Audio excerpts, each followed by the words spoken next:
Malaysia Airlines Flight 370 probably remains the greatest aviation mystery in history. Because as you'll see, new and credible information continues to be collected. MH370 is a mystery that can be solved. For nearly a decade, the mysterious disappearance of Malaysian Flight 370 has haunted the world, lost beneath the waves of the Indian Ocean. Families were left heartbroken, experts baffled, and the public consumed by countless theories and speculation. A massive multinational search is in full swing for a Malaysian jetliner that vanished not quite 36 hours ago. The question on everyone's mind: where did MH370 go? Gentlemen, was the disappearance of MH370 an act of God or an act of man? Join us as we reveal the stunning breakthrough, the underwater drone that finally uncovered the truth behind one of the greatest aviation mysteries of our time. This is the moment the world has been waiting for. Disappearance of Flight 370. Our story begins on a cold March morning in 2014. Specifically, it was 12:41 a.m. on March 8th. A large airplane, Malaysian Airlines Flight 370, was preparing for takeoff. The flight was scheduled to leave Kuala Lumpur International Airport and head to Beijing Capital International Airport in China. The journey was supposed to take just over 6 hours. The aircraft was a Boeing 777-200ER, which had been in use for 12 years and had the registration number 9M-MRO. At the controls of the plane was Captain Zahari Ahmad Shah, an experienced 53-year-old pilot with 18,165 hours of flying experience. Captain Zahari was enthusiastic about flying and often shared his love for aviation on social media. Alongside him was First Officer Fariq Abdul Hamid, a 27-year-old pilot with 2,763 hours of flying time. This flight was a training opportunity for him, a chance to learn more under the guidance of Captain Zahari. Sadly, it would be his last. The plane also had a crew of 10 flight attendants who were ready to ensure the safety and comfort of the 227 passengers, including 5 children. Most of the passengers were from China, but the flight was like a mini United Nations, with people from Malaysia, Indonesia, Australia, India, France, the USA, Iran, Ukraine, Canada, New Zealand, the Netherlands, Russia, and Taiwan. As the plane rolled down runway 32R and lifted into the night sky, it headed northeast over the vast South China Sea.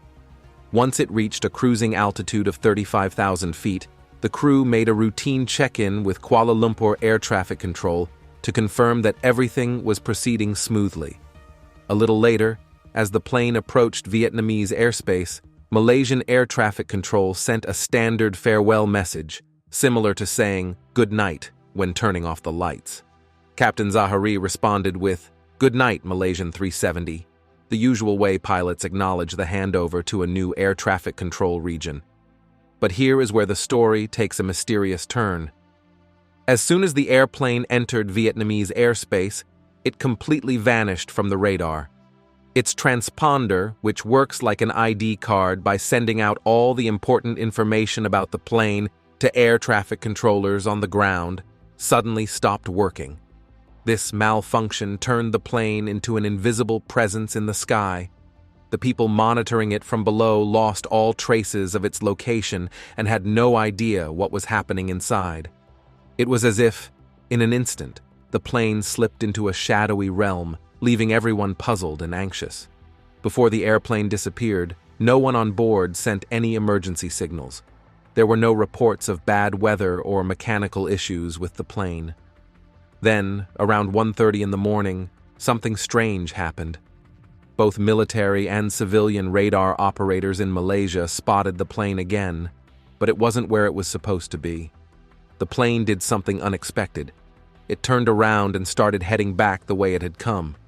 After that, it flew southwest across the Malay Peninsula, a vast area covered with forests and land. The plane turned again and headed northwest, flying over a large stretch of water known as the Strait of Malacca. No one knows why the plane acted so strangely. Was something wrong with the plane? Did someone on board decide to change direction on purpose? Or was there another reason for this mysterious behavior? This puzzling moment left everyone wondering what could have happened. A pilot of another airplane tried to contact Flight 370 using a special emergency channel to send a message from the Vietnamese air traffic controllers. They wanted Flight 370 to get back to them. The other pilot managed to make a connection, but the conversation was unclear. Instead of words, all they heard were muffled noises and static. This made everything more confusing and frightening.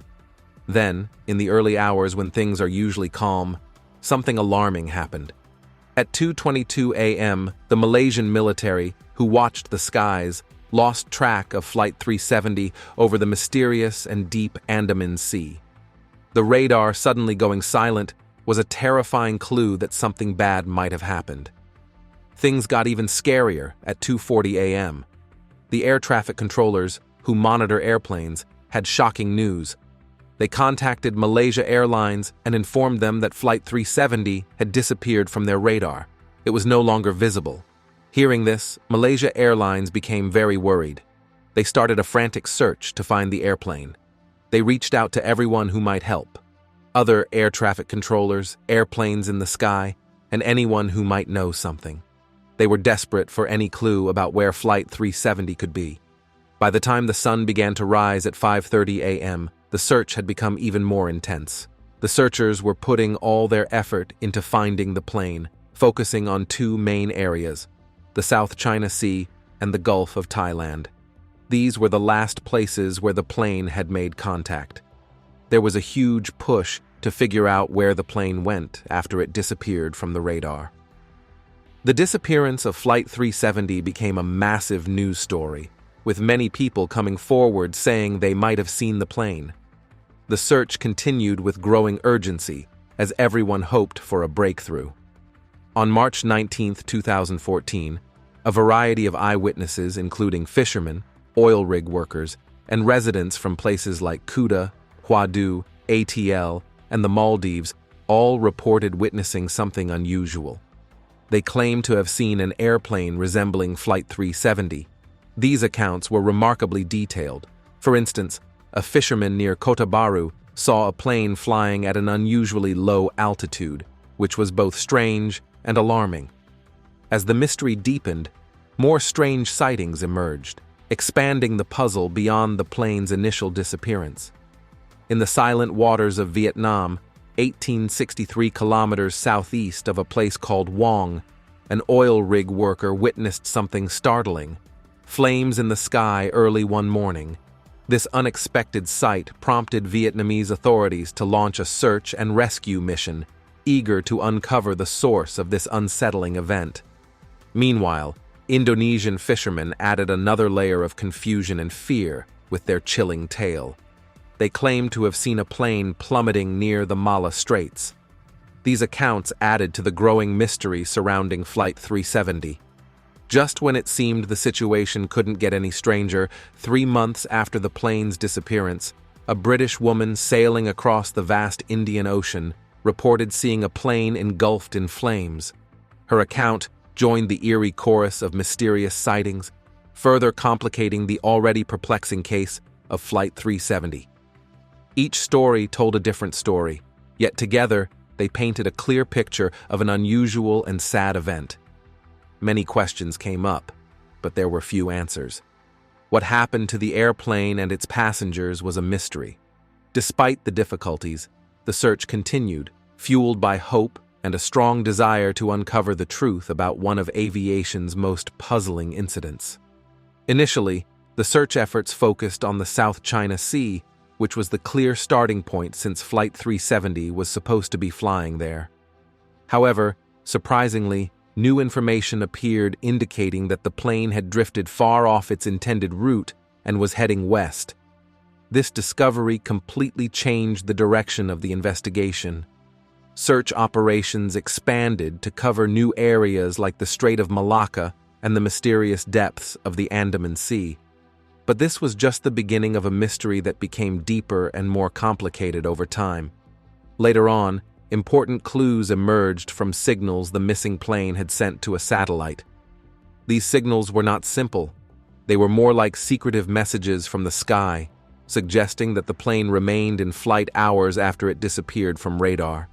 This discovery shocked everyone because the plane had been flying unseen and undetected for about 6 hours, and its exact location during that time was completely unknown.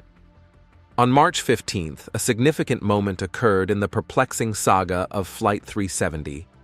Exactly 1 week after the plane disappeared, Inmarsat, a company, shared crucial information. While they couldn't pinpoint the exact location of the aircraft, they provided important clues. They suggested that Flight 370 might have ended up in 2 very different regions. One possibility was heading south, potentially crashing into the remote waters of the Indian Ocean, southwest of Australia. Alternatively, it could have flown north, reaching an area stretching from Vietnam to Turkestan.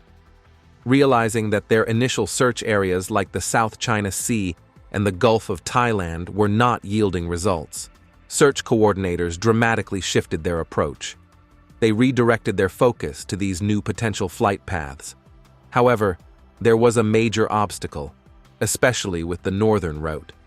The idea that the plane could have flown north undetected over countries like Thailand and Kazakhstan seemed improbable. These nations were confident that their military radars would have spotted any unfamiliar aircraft entering their airspace. Consequently, the possibility of Flight 370 taking the northern route was quickly dismissed, leaving investigators and the world puzzled once again. With the northern route ruled out, the search area expanded significantly. It was divided into 2 main parts. The first encompassed the vast and remote waters of the southern Indian Ocean, southwest of Australia, known as the Southern Arc.